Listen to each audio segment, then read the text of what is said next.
Welcome to Pro Wrestling History Daily Interactive, where I give you the top 5 moments for this day in pro wrestling history in chronological order, and then you put them in your own top 5 order in the comments below.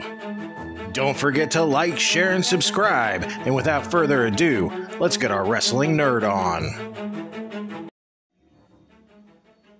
Starting off as we always do in chronological order. 1927, Antonino Roa is born.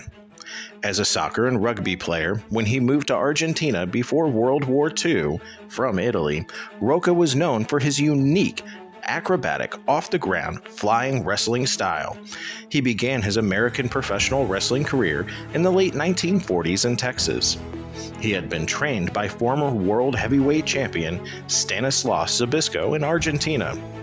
In the early 50s, he held 2 regionally recognized world heavyweight championships while still headlining nationwide. 1936, Manuel Gonzalez Riviera is born. A Mexican professional wrestler best known under the ring name Dr. Wagner. Gonzalez made his professional wrestling debut in 1961 and worked the majority of his career for Mexican professional wrestling promotion EMLL as Dr. Wagner. He worked most of his career as a mascarado, or a masked wrestler, losing his mask to El Solitario in 1985. Along with Angel Blanco, Gonzalez formed one of the premier tag teams of the 1960s and 70s called La Ola Blanca, or the White Wave.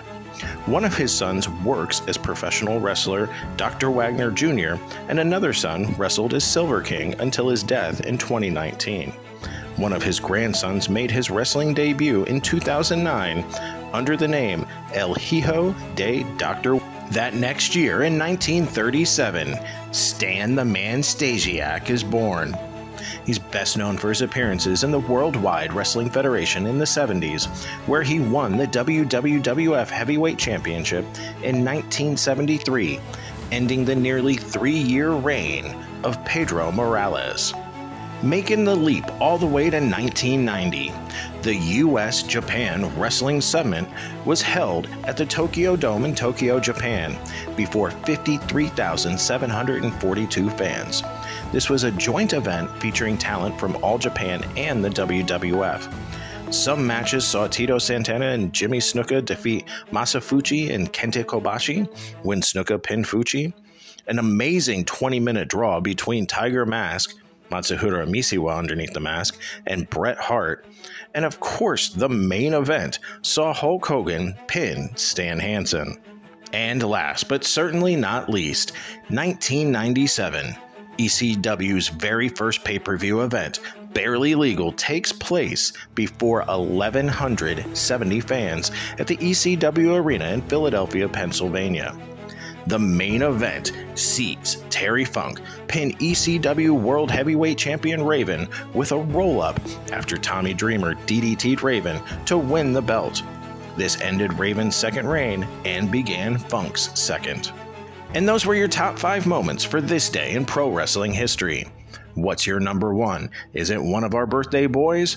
Or is it the US-Japan Wrestling Summit?